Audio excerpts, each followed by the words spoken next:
This concept quickly. If anyone in this room is looking for an instructor, a drill instructor, a sergeant or lieutenant to get you through this academy, get up and get out now. It's not going to happen. I'm not here to get you through the academy. That's not my function. It's not my job. My job is to place obstacles in front of you. It's your job to develop a process and how to get through those obstacles and move forward. My job is to make things uncomfortable. Discomfort promotes change, promotes better habits.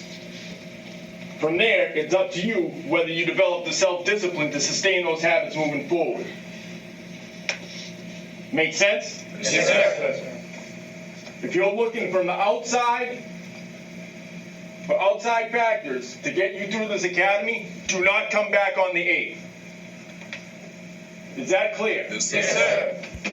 Hey everybody, welcome back. FIDO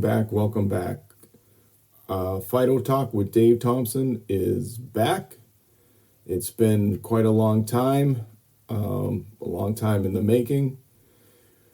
We put it on the shelf for a while to work on some other projects, and now that those other projects the wheels are turning with them, it's time to get back.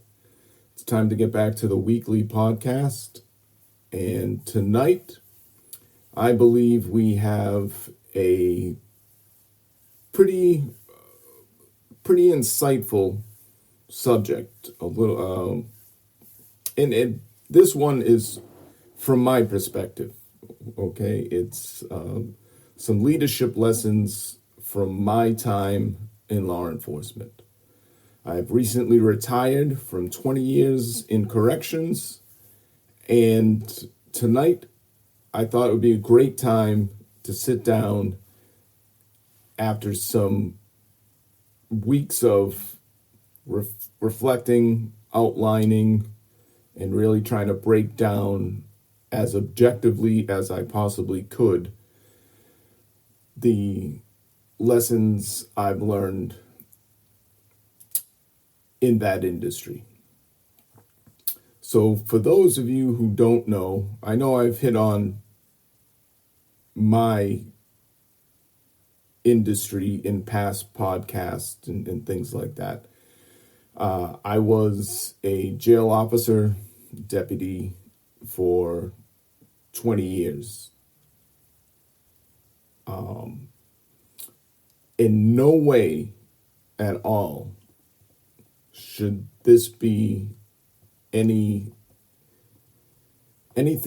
that I deem that was ineffective in my eyes. Should it be misconstrued that I was treated poorly? I'll say that right off the rip. I personally believe I've never been treated poorly in my 20 years in this industry. So, having said that, I don't want anything to come across as sharpshooting. I will do my very best to be objective and tell you why I'm being as objective as I can. And it's not that I'm trying to let people off the hook or take the easy way out. It's just that at the end of the day, it's my perspective. It's one man's perspective in an industry that employs hundreds and hundreds, and in a department that employs well over 1,000. So just trying to keep it transparent and above board. Right off the rip, the biggest point and the biggest contention for me was when I was going through the process of becoming a correctional officer and going through the initial training in the academy, the term paramilitary was used quite a bit. At that point, at that time, I was still very active in the military. Hearing that,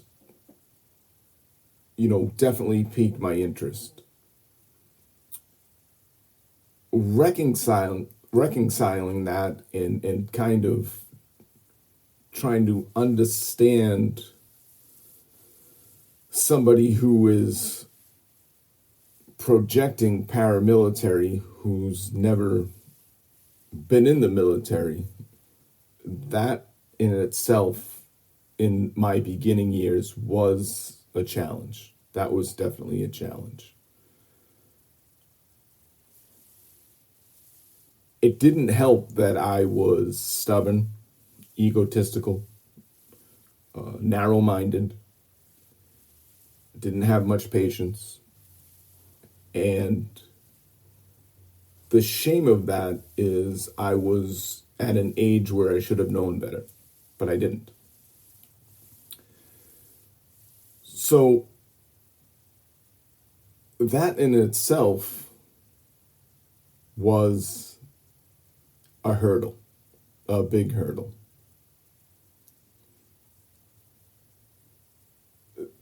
The contrast between the two entities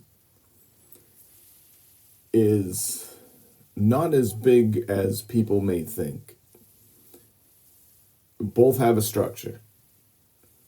Both have chains of command. Both have chains of concern.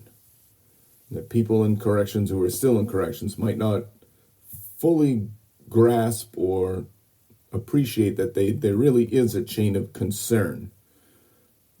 People that you can go to and try to push up issues, whether they're personal issues or things you don't want to go through an official type channel. They are there.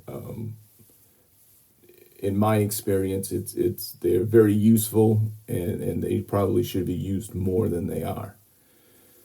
And that's not to say that it's a perfect chain or the resources are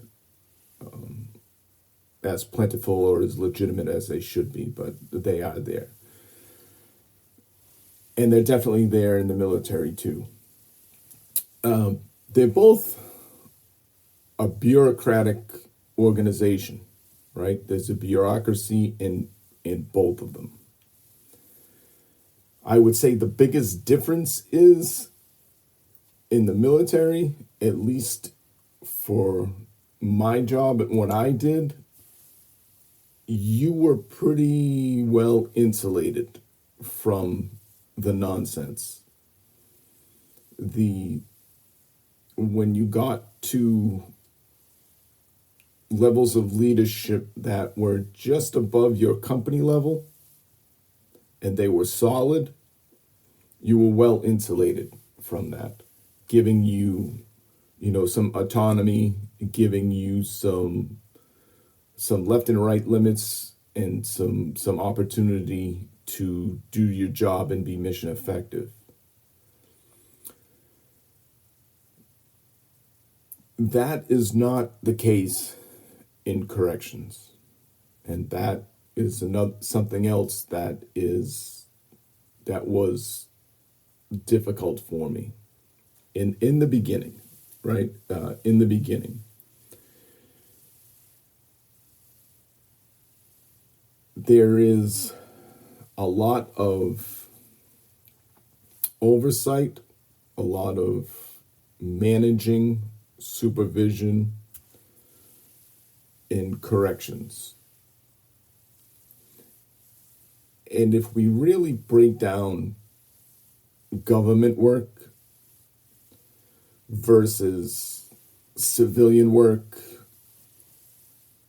especially from an administration side. Like if I'm an administrator, if I'm somebody who's mired in the bureaucracy and the politics and the nonsense that comes with governmental jobs or politically driven jobs, is that it's really status quo driven, right? The status quo. If we can keep the status quo, barring any major changes coming down the pipe, we're good.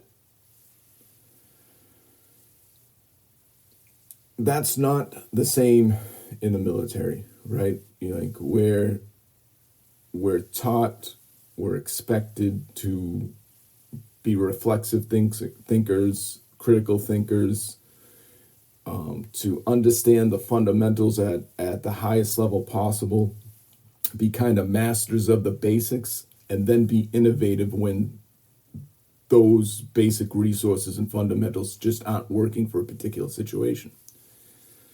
Now, everything has an equal and opposite. So I'm not going to say that reflexive, critical thinking and being innovative isn't necessary in corrections, because it is, especially when you get down into certain aspects of the job, specific incidents that may or may not happen, specific situations, and they require, split-second thinking and more reaction than response. The overwhelming approach, in my opinion, this is just through one man's eyes. I'll probably reiterate that through this podcast, and that's just through one man's eyes, is that the status quo, the less nonsense, the less intricate, the less complex issues and incidents and situations that have to come through an administrator's desk, the better. Whereas in the military, with solid, effective leaders, they welcome that because it gives them a chance to hone their skills, to be more effective, reflexive, critical innovators, and learn from those lessons, right? And that makes them, their people, their units, their platoons, their teams, all more mission effective, right? That's what it's all about on the military side. In the correction side, the law enforcement side, those attributes aren't at the forefront. When you have politics involved, when you have administrators who are working behind a dangling carrot, it's a different point of view. Okay? And that's the environment that I would try to project to a new bird or somebody coming into that industry. And that's what it is. You have to understand not only your side and your duties and your techniques, tactics, procedures, your policies, CMRs, the laws, and all that. You have to understand that. But there's a whole nother 180 degree side of that, and that is the administrator side, right? The administration side. To have a fundamental understanding of the parameters in the world in which they work, then you'll have a better understanding of how to leverage what you do, right? Your game plans will be different. You'll understand that your priorities may need to change. And that's going to be dependent upon the environment that's created by the administration. You have no control over that. And neither did I. I was pig-headed and stubborn and thought that, maybe not on the surface, but certainly inside, maybe on a subconscious level, that at some point I would get into some people's head and start changing minds and that kind of thing. And that was a fool's errand for sure. I have since learned that I have no control over anything or anybody but myself. And the best thing I could have done and should have done a long, long time ago, but hindsight's 2020, is to put more work into myself. There's a better return on investment that way, right?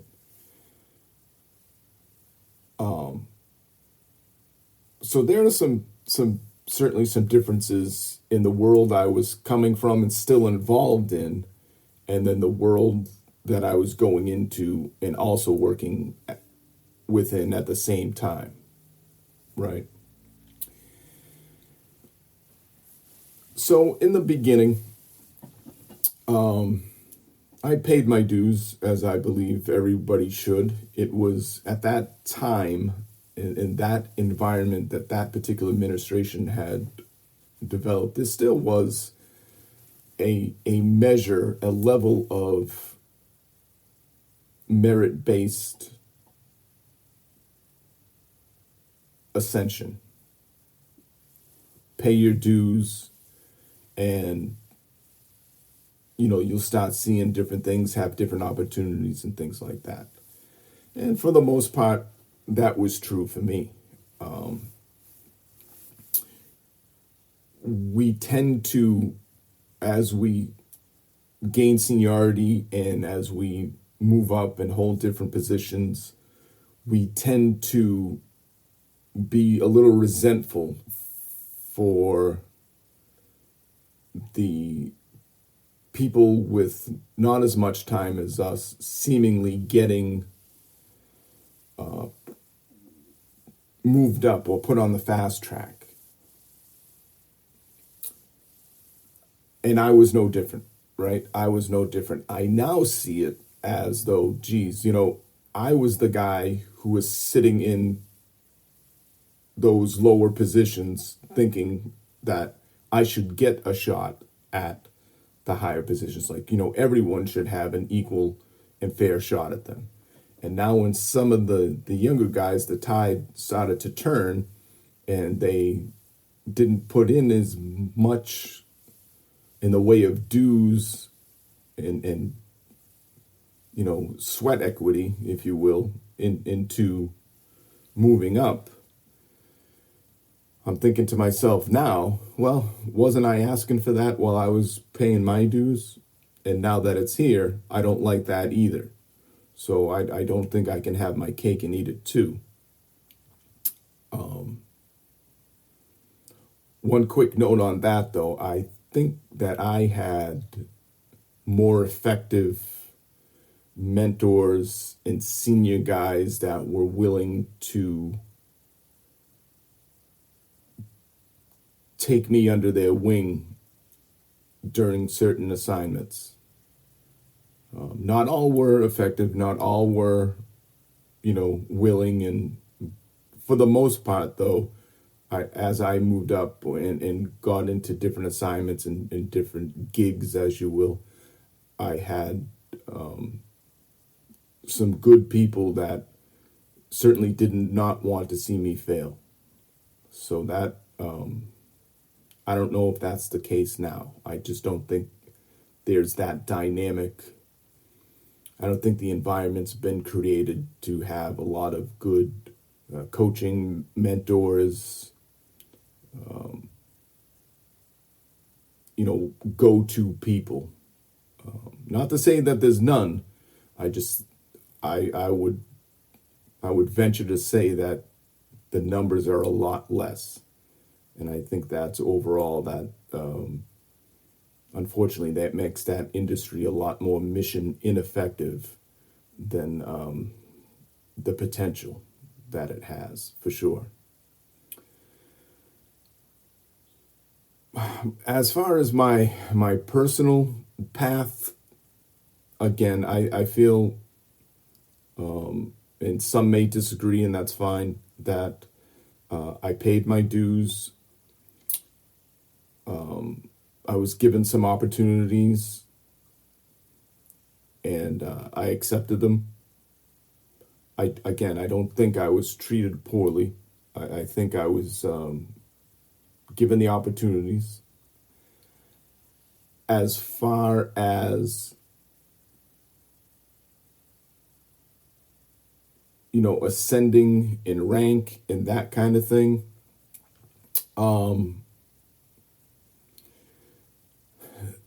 the manner in which the promotional process was and still is just not it doesn't fall within my principles and values. That's not to say I did not take tests and I did not try to put myself in a position to be seen or to be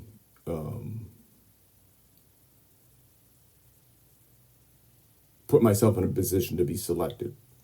That's not the case at all. Again, in a bureaucratic environment, there are going to be a lot of things, and almost there's not going to be a lot in your control. As much as I thought I had more control than I actually did,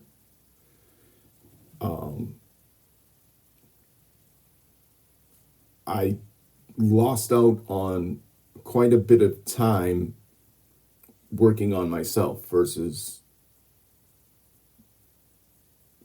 fighting the good fight, in air quotes, fighting the good fight, as far as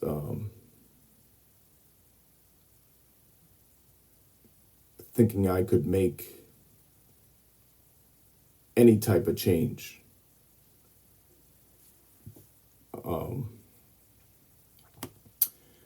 I think the most significant experience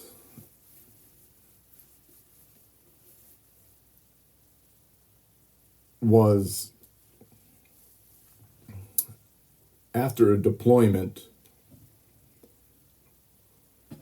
and coming back and then being given an opportunity to instruct.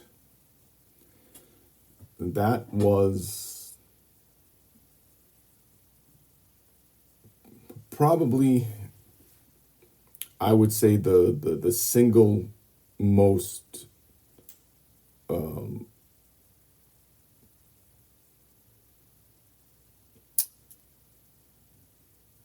I would say it was the single most, or the highlight of my time in corrections. The knowing what I knew and going through what I've been through in the military and applying that to where I am now in this leadership world, taking the leadership academies, the leadership classes, all the leadership experience that I was fortunate enough to apply to some outstanding men and women overseas,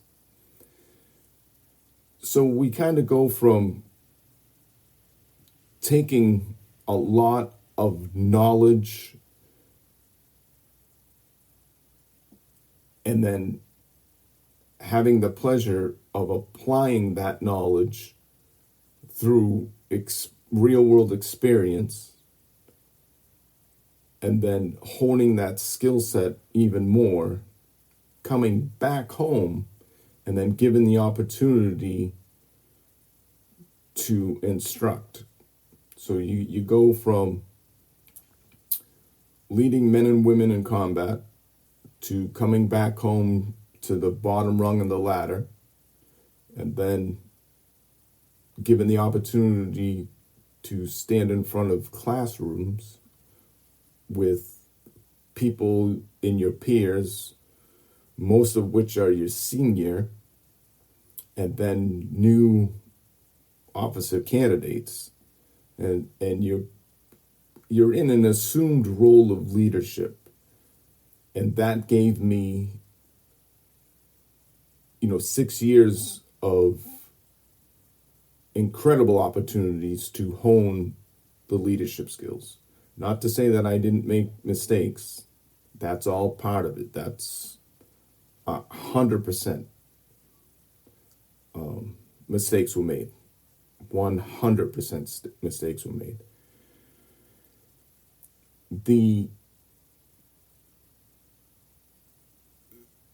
That time frame from there to from the end of that deployment until my time was up in the training division was, without a doubt, the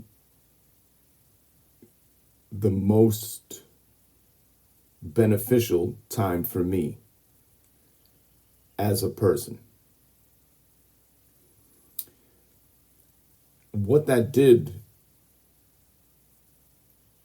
it gave me a much different perspective on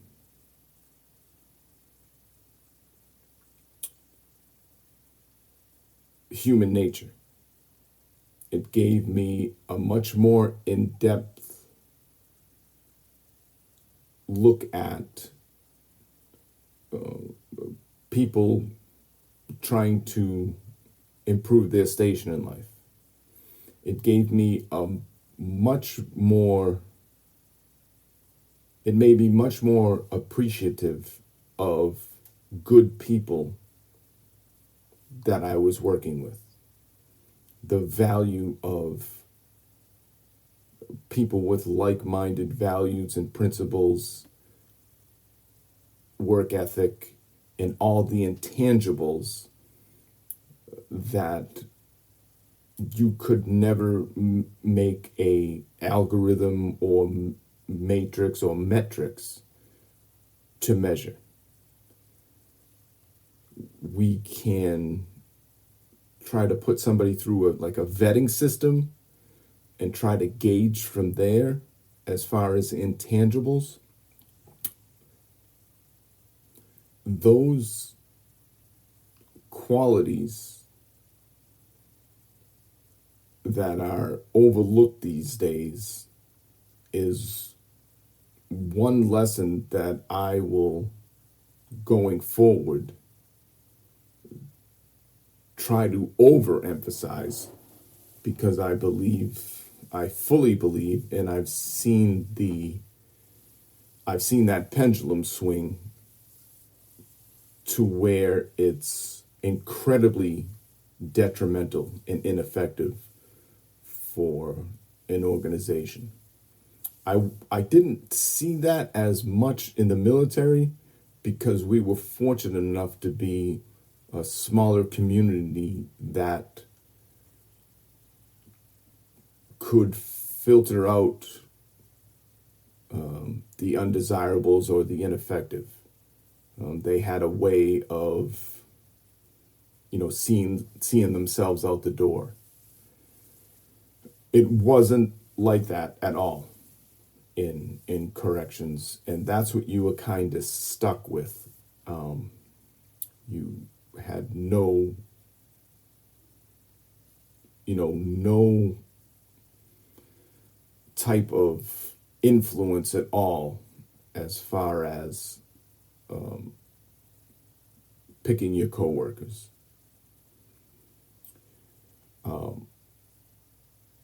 Again, I was fortunate, very fortunate, to have enough of the like-minded people who shared, in general, the same moral compass, right? No one's ever going to be on point with everyone else as far as 100% in belief systems and principles, values, ethos, codes of conduct, and so forth and so on. Nobody's ever going to be 100%. But I was fortunate enough to be around enough of those people who shared similar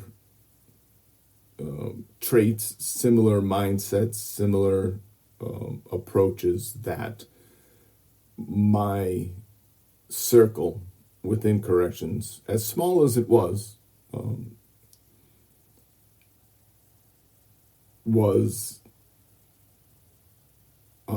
made things more bearable, made the job more bearable. And I probably should have mentioned this at the beginning. Corrections in of itself is inherently a tough business. It's a hard business, right? I think that, or I would like to think now, that they are more recognized in the law enforcement community for what they do. It's a thankless job all around, and the men and women who perform those duties day in and day out are the ones who do it effectively, right? The ones who have still believe in honor and nobility in some of those terms that people tend to, and I'm making a generalization here, that people tend to marginalize and use as punchlines. Those things still matter to some.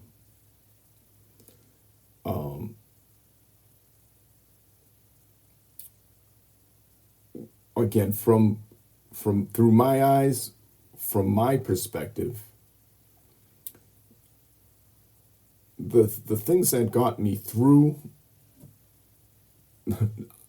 straight up, number one was growing up and understanding that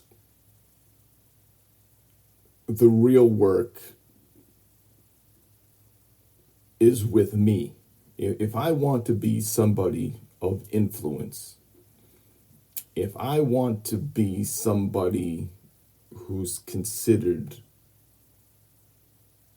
go-to, if I want to be somebody that the team can depend on, if I want to be the strongest link in that chain, my time and effort is wasted on trying to fix everything else and make everything else right, and butting heads, and going across the hall, and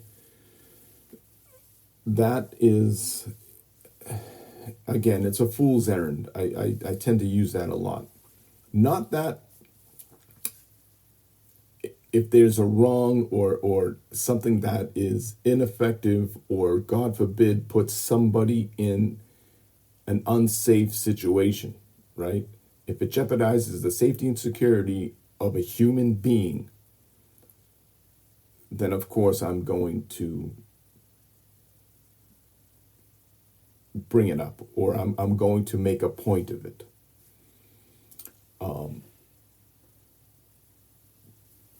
But I'm going to respond to that. I'm not going to react to it. That's what I learned it was definitely the last few years of my career. It would have served me very, very well to learn that long before that. That's just not how the chips fell. Make a case for it, tactfully present a case, then move on. That's what you can do. My time, my energy is much better spent trying to master myself. I'm not an expert on myself yet. In order for me to fill my cup and to bring the best of what I need to bring in every single day to fulfill my goal, which is the people I work with go home safe every day. If I'm going to do that, if that's my personal purpose, because of the void of purpose in the department, I have to find a purpose, and that's the purpose. The people I work with, my teammates, go home every night to see their loved ones. That's it. That's at the end of the day.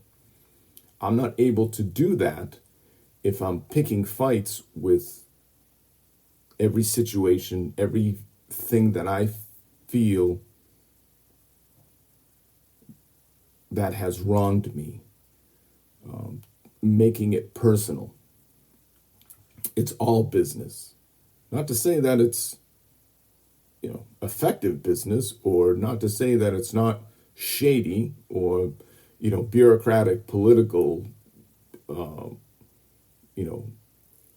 mired in favoritism and nepotism and all those, ineffective practices that take away from the overall goal, the team, and myself.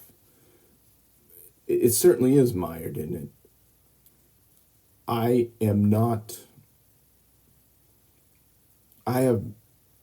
haven't reached a level of expertise in myself.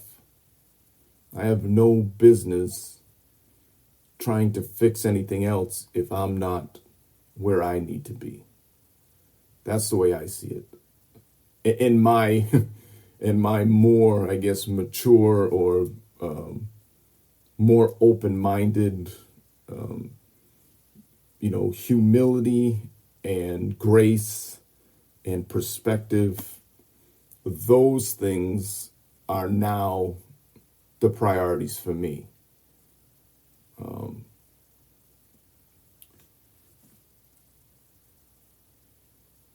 It's funny because those practices were in place during any time that we were called up in the military, whether it was state activations or federal activations. It was those terms, those practices just happened. We implemented them, and we learned from them, and we experienced them. For some reason, and the reason is within myself, that maturity level did not translate over to the law enforcement or the correction side. Now, in some of the smaller teams that I was assigned to and had the good fortune to learn and kind of operate with some very talented people, some very, very astute, critical, reflexive thinkers, some intelligent men who were put in situations that we all did good work on certain occasions. like-minded men, human beings tend to emulate groups, whatever the group temperature is, whatever the climate in the group is, we tend to emulate that, right? If it's a negative one, we tend to jump on the negativity, right? We want to be accepted. We want to be a part of something. And it's an innate craving for humans to be like that, to be accepted, to be involved. So we jump on it. And I certainly fell into that trap many a times, without a doubt. Whether it's the rumor mill, whether it's the negativity train, whatever. We've all been there. We've all done it. I've learned, again, very late in my career, to just shut it down when that stuff was going on. And again, that wasn't every single time, because, we're all human.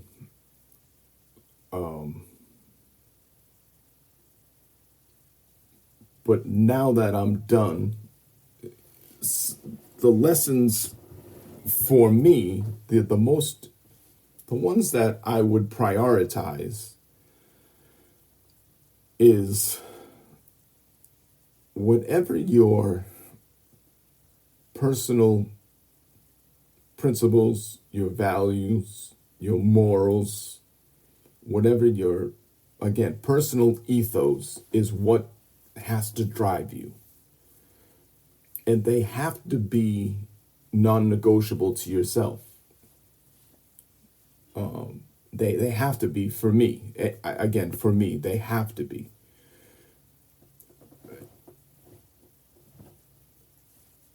If there's not going to be any outside insulation from the bureaucracy, from the political pressures, from the selfish self-interest within your organization, if there's not going to be some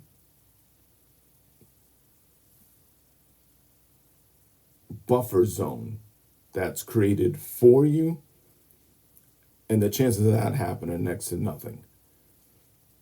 You have to develop your own, and that is where the work on yourself comes in. You work on yourself, you develop that buffer zone, that insulation, by maintaining your moral courage, by maintaining your principles, by being above board, by learning as much as you possibly can. There's a big push with the term empathy. And I don't disagree with it. There is a fine line, though, between perspective and empathy. I personally prefer perspective over empathy. That's not to say that empathy doesn't have a place. It's just that perspective will keep you in line with the priorities of the goal, the team, and me. Empathy is kind of an individualized, case-by-case method or resource when dealing with human beings, right? Dealing with that emotional side of things. And that's not to say that it's not in corrections or in law enforcement. It overwhelmingly is to the detriment of that industry, for sure. And again, that's my opinion. But gaining a perspective of your peers, and if you're in an appointed leadership position, of your subordinates, of the administration, of the top dog in that organization, if you gain a perspective, if you put the time and effort into gaining the perspective of the other side, you can leverage your path moving forward. You will have the leverage to do so, right?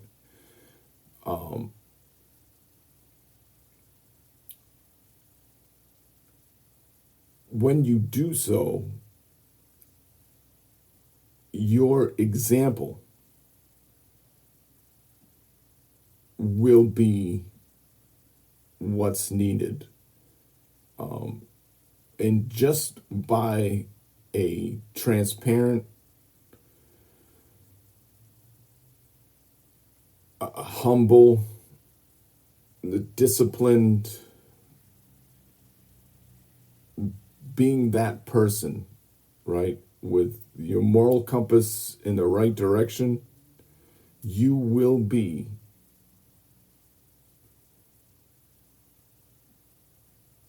an influential person, right? You will be a person of influence within that organization, whether you are wearing a pointed rank on your collar or not, right?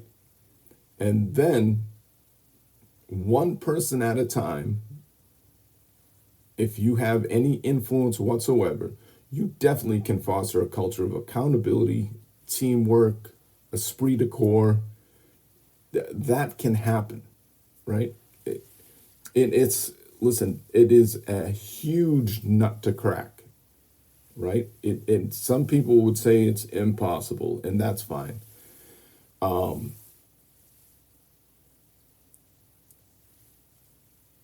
Extremely difficult in an environment that has been created just through my experience in the organization that I worked for. The only way, or the most effective way, I should say, is to, as individuals, to a person, would be for Dave Thompson to work on Dave Thompson, to live by a set of standards, a set of ethos, codes, any term that you want to use, that include high moral character, non-negotiable principles, a set of standards for yourself that are attainable and sustainable, and then live those ethos within yourself and set the example. If the uniform policy is a uniform policy, present well. I would present as well as you possibly can, articulate well. At the end of the day, if you have a picture in your mind of a leader that you feel would be beneficial and effective for you and your teammates, be that leader at whatever level you're on. You be that. You set that example. You don't have to take a picture of yourself, print it out, and wave it around and tell everyone to look at you, look at the example you are. That's you. The nonverbal communication, by just quietly setting the example, by remaining a student, by acquiring exceptional listening skills, real listening skills, understanding the three components of communication, understanding that nonverbal communication is 80% of overall communication, and other 20% is talking, and most of that talking is bullshit, and people will see right through it. Those examples will serve the organization best. It truly is a selfless endeavor to work on yourself to serve something greater than yourself. If you're just out to serve yourself, the intangible things that you lose out on, as far as credibility, respect, camaraderie, teamwork, legacy, all those things that you can carry to the grave that are really important. In my opinion, the most important. You can make as much money as you want stepping on someone else's neck, or, being shady and moving up, and, you can accumulate all the toys, all the money that you want, and that's all well and good. We're all about, improving our station in life and making, making life livable and enjoyable, right? That's fine. At the end of the day, though, we can't take it with us. And I've seen enough people be lowered into the ground that are some of the richest people in the world that did not have a hefty savings account, because the level of respect, the level of credibility, the level of friendship and legacy that they leave behind, you couldn't buy that. You couldn't buy that with all the money in the world, right?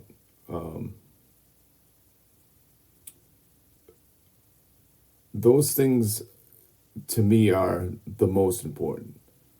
Those lessons that I've been fortunate enough to acquire in that industry, God willing, will serve me well for the rest of my days. I regret nothing.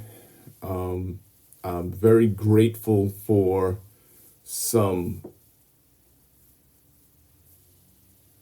excellent, very effective leaders that I learned a great deal from. I'm also very, very grateful for the shitbags and the ineffective leaders and the selfish fucks that I worked with, next to, and mired through the day-to-day nonsense. Those lessons in what not to do, how I would never want to carry myself or present myself, those lessons are just as valuable and maybe even a touch more valuable. Seeing things day to day and knowing within my head, and not to be insulting, because that's not the case. It's a matter of me understanding what I don't want to be. And if you want to call it judging, then by all means call it judging. I don't know of a human being on the face of the earth who hasn't put together a series of judgments to compile an opinion. It's a progression. It happens. That's what we do. It's not to say that somebody I didn't want to work with was not a good human being. They just were not an effective employee, officer, non-custody person, or whatever the case may be. They didn't have it, chose not to get it, were not led, coached, or mentored. Maybe they were set up for failure. I don't know that. Just the perspective I have on those type of people is, I didn't have no desire to be like them at all, on a professional level. In the work environment, I have no desire at all to be like them. It didn't mean that they were bad people. They were probably just doing whatever they could to provide a stable home life and to position themselves to have a better station in life for their families. That's the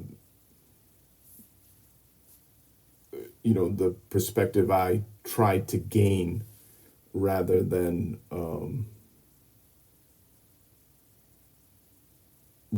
just cast them off as total shitbags. In general, they weren't necessarily a bad human being, just maybe a shitbag at work.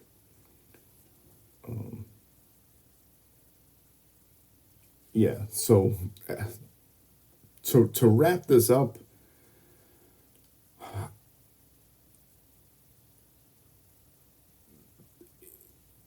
this industry, specifically corrections, and I've said this to, I think, almost every academy I've had the pleasure of instructing in, is that this business, this industry, law enforcement, corrections, specifically corrections, is the great equalizer.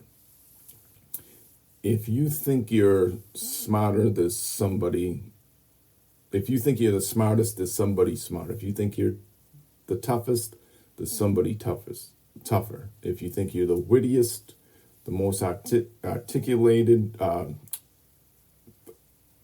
artistic, I should say, if you think you're the most cunning, or you have it all figured out, or all the answers, or whatever the case may be, whatever chip you have on your shoulder, there is someone on some level within that facility or organization that will knock that chip right off. And that goes from the inmates, the detainees, to the administration, to some bosses or whatever. There's no shortage of entities that can kick that chip square off your shoulder, right? So, in closing,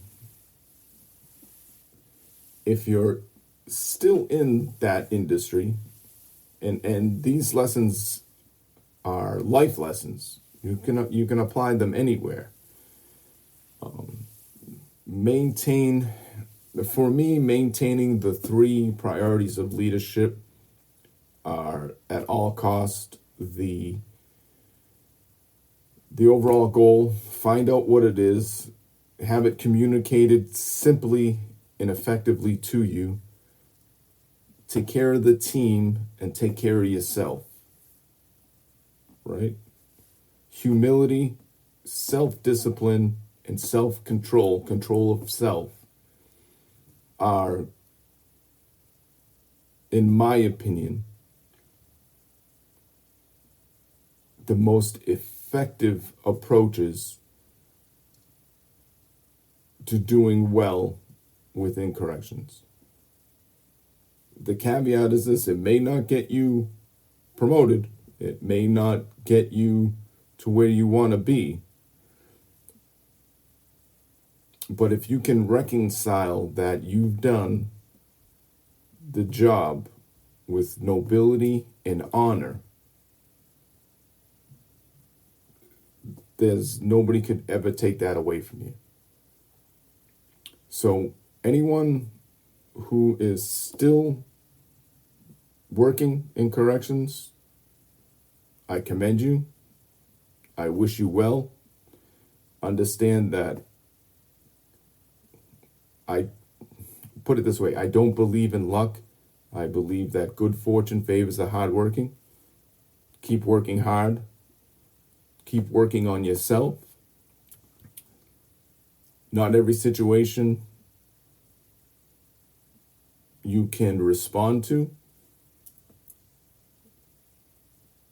So if you have to react, make sure your training is at a level where your reactions are sharp. If you have the time, respond. So that's all I got for this podcast. We will certainly be back next week. We'll definitely be back next week with another episode.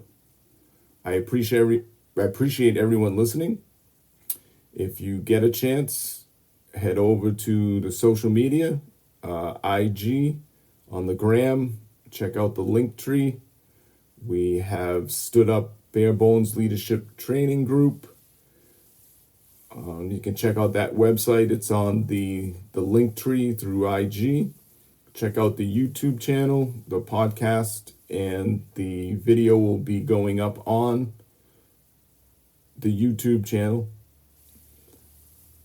Keep an eye out for additional trainings, webinars, and other forms of communication to Bare Bones. I appreciate everyone's time. We'll talk to you guys soon. Thanks. I want to thank everyone for listening to this week's episode of FIDO Talk with Dave Thompson. If you would, please subscribe and review. It helps a lot. Share the word with your friends and family. Have them check it out and provide some feedback. We'd love to hear it. Check us out at barebonesleadership.com for the latest blog and different perspectives on everything leadership. Follow us on the gram and on our newly updated Facebook page. Share your comments, your thoughts, your views. Any and all feedback is always welcome. And don't forget, keep kicking those fucking doors in, and as always, FIDO. I appreciate you guys listening. Take care, and see you next time.